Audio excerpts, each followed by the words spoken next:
बऱ्याच दिवसानंतर आपला व्हिडिओ येतोय ज्यामध्ये मी आज तुम्हाला छोट्या मुलींच्या केसांच्या हेअरस्टाईल कशा करायच्या ते दाखवणार आहे। आपल्या घरी कार्यक्रम असतो, लग्न समारंभ असतात, अशा वेळेस आपली इतकी धावपळ होते आणि अशा वेळेस छोट्या मुलींच्या हेअरस्टाईल कशा करायच्या हे आपल्या पटकन लक्षात येत नाही। त्यामुळे आजच्या व्हिडिओमध्ये हा तुमचा प्रॉब्लेम मी सॉल्व्ह केलेला आहे। या हेअरस्टाईल तुमच्या मुलींना खूप सुंदर दिसतील, त्या युनिक सुद्धा असणार आहेत आणि मुळात त्यांना त्याचा त्रास होणार नाही। तर या कोणत्या हेअरस्टाईल आहेत चला बघूया। स्टार्ट करायचं। ओके, चला आता हेअरस्टाईल नंबर 1 बघूयात। हेअरस्टाईल नंबर 1 साठी सेंटर पार्टिशन करायचं आहे। हेअरस्टाईल करताना जर प्रॉपर केल्या ना तर त्याचं फिनिशिंग छान दिसतं आणि तुम्ही साध्या केलेल्या हेअरस्टाईल सुद्धा खूप उठावदार दिसतात। त्यानंतर आपल्याला एअर टू एअर सेक्शन म्हणजेच कानाच्या पुढचे केस पुढे, मागचे केस मागे अशा पद्धतीने घ्यायचे आहेत आणि पाठीमागचे हे केस दोन्ही बाजूने लॉक करून द्यायचे आहेत। लॉक करण्यासाठी तुम्ही क्लिप, पिना काही वापरू शकता। हे आपल्याला तात्पुरत्यासाठी लॉक करायचे आहेत। त्यानंतर पुढचे केस आहेत ना त्यांचं पुन्हा छोटंसं सेंटर पार्टिशन करायचं आणि त्यानंतर आपल्याला एका बाजूचे केस आहेत ते थोडे थोडे असे रोल करून मागच्या दिशेने न्यायचे आहेत। अगदी छोटे छोटे केस पकडायचे आहेत आणि हळूहळू हलके रोल करायचे आहेत, ना जास्त टाईट ना जास्त लूज अशा पद्धतीने रोल करायचे आणि मागे छोट्याशा क्लचरने सिक्युअर करायचे म्हणजेच टाईट करून घ्यायचे। आता तुम्ही याच्यासाठी मनी सुद्धा वापरू शकता, बाजारामध्ये मनी भेटतात ते सुद्धा तुम्ही इथे लॉक करण्यासाठी वापरू शकता किंवा असे मी वापरलेले जसे छोटे क्लचर आहेत ते सुद्धा खूप छान दिसतात। आणि मी ते एका बाजूचे 3 रोल करून तिन्ही रोल 3 क्लिपने सिक्युअर केलेले आहेत। अशाच पद्धतीने दुसऱ्या साईडला सुद्धा आपल्याला 3 रोल करायचे आहेत आणि त्यानंतर तुम्ही बघाल पुढची हेअरस्टाईल। मागे जे आपण क्लिप लावल्या होत्या तर त्या दोन्ही साईडच्या क्लिप काढून घ्यायच्या आणि जे आपण रोल केले होते ना ते आणि त्याच्या खालचे थोडेसे केस घेऊन पुन्हा आपल्याला जे आपल्याकडे बॉबपिन असतात त्याने सिक्युअर करायचे। कारण काय होतं, छोट्या मुली खूप खेळतात, उड्या वगैरे मारतात, मग ते लग्न समारंभामध्ये त्यांचे केस हळूहळू समोरचे निसटण्याचे किंवा हलकीशी हेअरस्टाईल लूज होण्याचे चान्स असतो। त्यामुळे आपल्याला काय करायचं आहे, मागे हे रोल आहेत ना पुन्हा बॉबपिनने सिक्युअर करायचे आणि इथे आपली फ्रंट हेअरस्टाईल कंप्लीट झालेली आहे आणि हा पुढचा लुक आहे आणि हा आहे त्यांचा मागचा लुक। खूप सुंदर दिसतं। घागरावरती तुम्ही वेगवेगळ्या प्रकारच्या फॅन्सी ड्रेसवरती हेअरस्टाईल करू शकता। आता बघूयात हेअरस्टाईल नंबर 2 नंबरच्या हेअरस्टाईलसाठी आपल्याला साईड पार्टिशन करायचं आहे। आता या हेअरस्टाईल आहेत ना तुम्ही लग्न समारंभाच्या वेगवेगळे कार्यक्रम असतात ना त्यामध्ये करू शकता। वेगवेगळ्या ह्या हेअरस्टाईल आहेत। साईड पार्टिशन केल्यानंतर समोरचे केस थोडेसे पुढे काढून घ्यायचे आणि दोन्ही बाजूचे केस असे उचलून आपल्याला एक छोटी पोणी बांधून घ्यायची आहे। आता इथे पोणी बांधून झाल्यानंतर आपल्याला पुढचे केस आहेत ना त्यांचं परत साईड पार्टिशन करायचं आणि छोटेसे केस हातामध्ये पकडून बाकीचे जे केस आहेत थोडे थोडे त्यामध्ये ॲड करत राहायचं आहे। आपण आंबाडा किंवा जुडा हेअरस्टाईलला जसे समोरून हेअरस्टाईल करतो ना अगदी तशा पद्धतीने थोडे थोडे केस ॲड करत राहायचं आणि समोरचे केस फुलवून घ्यायचे आहेत। जिथेपर्यंत आपलं साईड पार्टिशन होतं तिथेपर्यंतच ही हेअरस्टाईल करायची आणि त्यानंतर पिनने सिक्युअर करायचे। पिन लावताना उभी लावा, आडवी लावली तर ती दिसते आणि उभी त्यांच्या केसामध्ये मस्त लपवून जाते। त्यानंतर पाठीमागे जे आपण पोणी बांधली होती ना तर त्या पोणीची आपल्याला वेणी घालायची आहे। फक्त तेवढेच केस घ्यायचे आणि त्यांची 3 पेड्यांची मस्त अशी वेणी बांधून घ्यायची।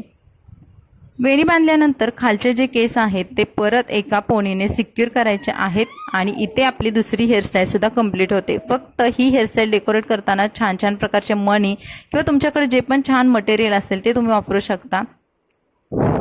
आणि इथे आपली दुसरी हेअरस्टाईल सुद्धा कंप्लीट झालेली आहे। आता ही हेअरस्टाईल सुद्धा तुम्ही वेगवेगळ्या सूटवरती, वेगवेगळ्या ड्रेसवरती करू शकता आणि ही हेअरस्टाईल सुद्धा करायला सोपी आणि दिसायला सुंदर आहे। आता बघूयात हेअरस्टाईल नंबर 3।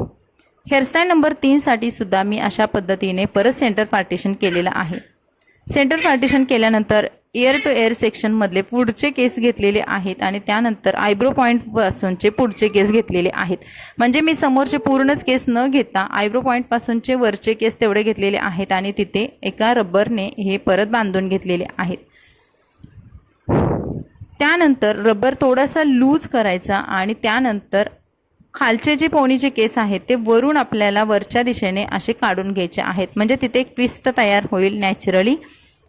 अशाच पद्धतीने आपल्याला दोन्ही साईडला असे रबर बांधून 2 पोण्या करायच्या आहेत आणि ही सुद्धा पोणी आपल्याला मधून अशी काढून घ्यायची आहे। लहान मुलींचे केस खूप पातळ, कधी कधी सिल्की असतात आणि त्यामुळे ते घसरतात। त्यामुळे जेवढ्या तुम्ही पोणीच्या हेअरस्टाईल कराल तेवढ्या ते सिक्युअर आणि लॉंग लास्टिंग राहतात। आता अशा पद्धतीने हे 2 पोनी बांधून झाल्यानंतर मागच्या केसांचं पुन्हा आपल्याला सेंटर पार्टिशन करायचं आहे. त्यानंतरचा तो एक भाग आहे, तो एक भाग घ्यायचा सेंटर पार्टिशन मधला आणि वरची जी बांधलेली पोनी आहे ती त्याच्यामध्ये मिक्स करायची आहे. आणि त्यानंतर हे मिक्स केलेला भाग आणि खालच्या केसांच्या भागांची एक पोनी बांधून घ्यायची आहे. म्हणजे इथे टोटल आपण 4 रबर बँड वापरणार आहोत आणि इथे आपली 1 साइड हेअरस्टाईल कंप्लीट झालेली आहे. आणि दुसऱ्या साईडला सुद्धा आपल्याला तसंच करायचं, वरची पोनी खालच्या केसांमध्ये मिक्स करायची आणि ही हेअरस्टाईल सुद्धा खूप सुंदर दिसते. ज्या मुलींनी जीन्स ड्रेस घातलेले आहेत, जीन्स टॉप घातलेला आहे, त्यांना सुद्धा ही हेअरस्टाईल क्यूट दिसते आणि तुम्ही डेली यूजसाठी सुद्धा ही हेअरस्टाईल करू शकता, वेगवेगळ्या फॅन्सी वेस्टर्न ड्रेससाठी सुद्धा. आता बघूयात हेअरस्टाईल नंबर 4. 4 नंबरच्या हेअरस्टाईलसाठी परत मी सेंटर पार्टिशन केलेलं आहे. केस छान विंचरून घ्यायचे आणि त्यानंतर आपल्याला पुढचे जे केस आहेत ते परत आयब्रो पॉईंटपासून थोडेसे वरच्या साईडला घ्यायचे आहेत. मागचे पण केस याच्यामध्ये ॲड करायचे आणि इथे परत आपल्याला एक पोनी बांधून घ्यायची आहे. ही हेअरस्टाईलसुद्धा ड्रेसवरती खूप सुंदर दिसते आणि लग्नाच्या घाईमध्ये जेव्हा आपल्याला हेअरस्टाईल लक्षात येत नाही त्यावेळेस तुम्ही या हेअरस्टाईल नक्की ट्राय करा.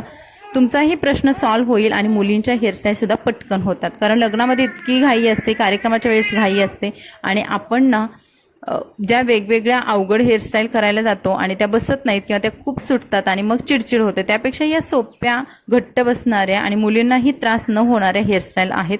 दोन्ही बाजूला 2 पोण्या बांधून घेतल्या. त्यानंतर खालचे जे केस उरले होते पोनीच्या तर ते घेऊन आणि मागचे थोडे केस ॲड करून मी अशा पद्धतीने मागे 2 पोण्या बांधलेल्या आहेत. म्हणजे ज्या समोर पुढे 2 पोण्या बांधल्या होत्या एक्झॅक्टला त्याच्या खाली आपल्याला अशा परत 2 वेण्या बांधायच्या आहेत. ह्या 2 पोण्या बांधून झाल्यानंतर आता इथे आपला असा लुक आलेला आहे. त्यानंतर पुढच्या ज्या 2 पोण्या आहेत तर त्या मिक्स करायच्या आणि परत तिथे एक रबर लावून द्यायचा आहे. आणि अगदी याच पद्धतीने खालच्या ज्या 2 पोण्या आहेत त्या सुद्धा परत एकावरती एक ठेवून मिक्स करायच्या आणि इथे रबर लावायचा. आता तुमच्या मुलींचे केस मोठे असतील तर इथे आणखी एक तिसरा भाग सुद्धा तुम्ही करू शकता. म्हणजे तिसऱ्या 2 पोण्या बांधायच्या आणि त्या मिक्स करायच्या. आता हिचे केस छोटे होते त्यामुळे मी अशा पद्धतीनं केलं आणि इथे आपली तिसरी हेअरस्टाईल सुद्धा कंप्लीट झालेली आहे. खूप सुंदर लुक येतो, रिच लुक येतो आणि वेगळं काहीतरी केल्यासारखा हा लुक येतो. इथे आपल्याला हेअरस्टाईलसाठी दुसरं जास्त एक्स्ट्रा मटेरियल, डेकोरेटिव्ह मटेरियल वापरण्याची सुद्धा गरज पडत नाही. तर मैत्रिणींनो, या होत्या आजच्या हेअरस्टाईल. यामध्ये तुम्हाला कोणती जास्त सोपी वाटली आणि सुंदर सुद्धा ते कमेंट्समध्ये नक्की सांगा. तर चला भेटू अशाच नवीन व्हिडिओसोबत. लहान मुलींचा तुम्हाला जर मेकअप बघायचा असेल त्याचा सुद्धा व्हिडिओ आपल्या चॅनलवरती अपलोड केलेला आहे, तो सुद्धा तुम्ही बघू शकता. किंवा अजून काही मैत्रिणींना लहान मुलींचा मेकअपशी रिलेटेड काही डाऊट असतील तर त्याचा सुद्धा व्हिडिओ लवकर बनवला जाईल. तर चला, काळजी घ्या, मस्त रहा, बाय बाय.